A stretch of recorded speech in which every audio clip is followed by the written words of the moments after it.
بدلیں زندگی۔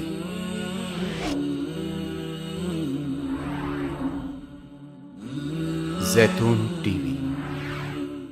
پہلی بات تو یہ ہمارے بعض لوگوں کے ذہنوں میں سادہ دل لوگ وہ سمجھتے ہیں کہ پوری دنیا میں ایک ہی دفعہ آ جانی چاہیے۔ یہ کوئی علاقائی خلافت تو نہیں ہو سکتی، خلافت تو عالمی ہوتی ہے۔ ان سے میں کہتا ہوں عالمی خلافت کب تھی جناب؟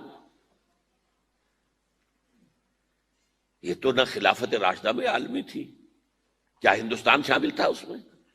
کیا چین شامل تھا؟ کیا یورپ شامل تھا؟ اور سب سے بڑی بات یہ، اگر ایک دم پوری دنیا پر خلافت قائم ہو سکتی تو حضور کے دست مبارک سے ہوتی، لیکن نہیں ہوئی۔ نتیجہ کیا نکلا؟ ایک ملک میں حضور نے قائم کر دی، جزیرہ نما عرب، یہاں خلافت قائم ہو گئی، حضور خلیفہ ہے۔ اب وہ نقطہ کون سا ہوگا، نقطہ آغاز کون سا ہوگا؟ اس میں پہلی بات تو میں نے کہا جو شک کرے گا اس کا پھر ایمان مشکوک ہے۔ ہوگا، لازماً ہوگا، گلوبل ہوگا، پوری دنیا میں ہوگا۔ کہاں سے شروع ہوگا اس میں آپ اختلاف کر سکتے ہیں، لیکن مجھے تو دو حدیثیں تو ملی ہیں جن سے یہ اندازہ ہوتا ہے کہ یہ اس مشرقی خطے سے ہوگا، عرب کے مشرق کی جانب کسی ملک سے ہوگا، کسی خطے سے ہوگا۔ وہ حدیثیں بھی اب آپ پڑھ لیجئے پہلے، پھر میں کہہ رہا ہوں یہ خزانہ ہے جو ہم نے آپ کی خدمت میں پیش کیا ہے، کاش کہ آپ اس کی قدر کر سکیں، یہ حدیثیں آپ کو ازبر ہو جائیں، یاد ہو جائیں، لوح قلب پر نقش ہو جائیں۔ ہندوستان اور خراسان یعنی موجودہ افغانستان کا ذکر ابن ماجہ کی روایت ہے، عن عبداللہ ابن الحارث رضی اللہ تعالی عنہ قال رسول اللہ صلی اللہ علیہ وسلم یخرج ناس من المشرق یؤتئون للمہدی یعنی سلطانہ، یعنی سلطانہ، دونوں طرح سے پڑھ سکتے ہیں۔ حضرت عبداللہ ابن حارث فرماتے ہیں رضی اللہ تعالی عنہ کہ حضور نے ارشاد فرمایا مشرق کی طرف سے وہ فوجیں نکلیں گی، لوگ آئیں گے جو عرب میں مہدی کی حکومت قائم کریں گے۔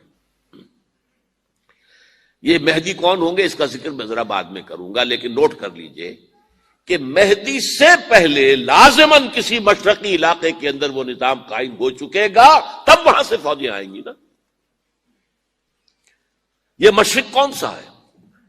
عرب کے مشرق میں آپ چلیے ایران بھی آ جائے گا، افغانستان بھی ہے، پاکستان بھی ہے، اور اگر اسے اور توسیع دیں تو ہندوستان بھی ہے۔ یہ ہے عرب کا مشرق، اس سے فوجیں جائیں گی۔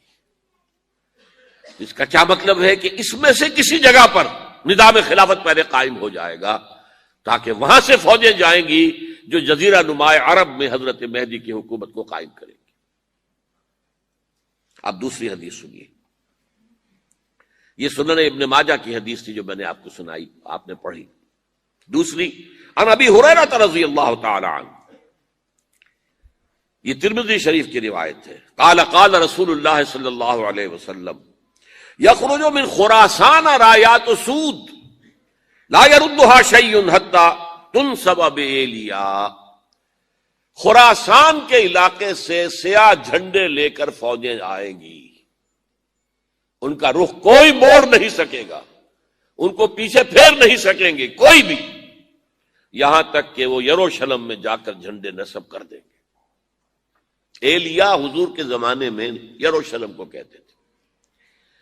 یہ یروشلم تھا جب حضرت سلیمان کی حکومت تھی اور یہاں پر معبد سلیمانی، ہیکل سلیمانی قائم ہوا، پھر یہ یروشلم ہی رہا ہے تاریخ میں، یہاں تک کہ سن 70 عیسوی میں جب ٹائٹس رومی جنرل نے اس کو گرایا، ختم کیا، سیکنڈ ٹیمپل گرا دیا اور یہاں سے یہودیوں کو کہا نکل جاؤ، یہاں سے کوئی یہودی باقی نہیں رہا، بالکل تہم بالا برباد کر دیا۔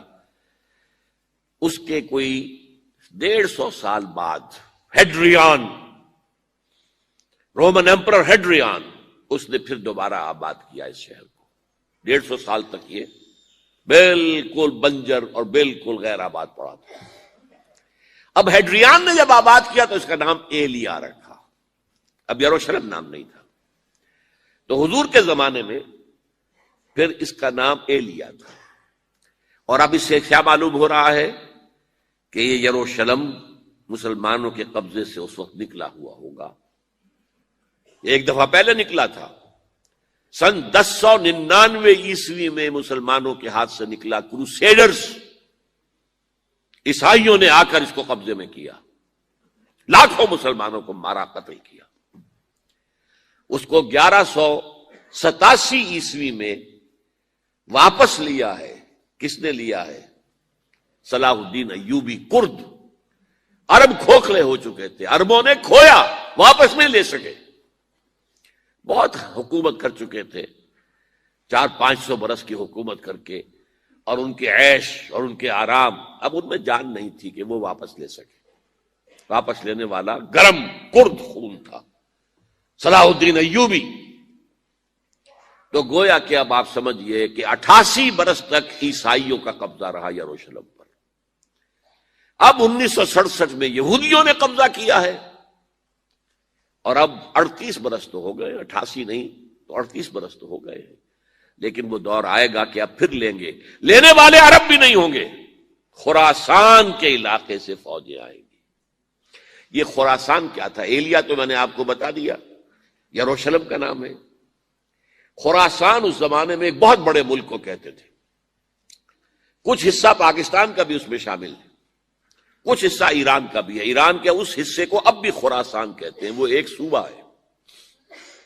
خراسان ایک صوبہ ہے ایران کا، چھوٹا سا. پاکستان میں خاص طور پر یہ جو علاقہ مالاکنڈ ایجنسی کہلاتی ہے، اس سے اوپر جتنا علاقہ ہے، اور یہ جو واخان کی ایک پٹی آتی ہے اوپر، واخان افغانستان کی ایک پٹی سی دم سی چلی آتی ہے جو جا کر چائنا کی سرحد سے مل جاتی ہے.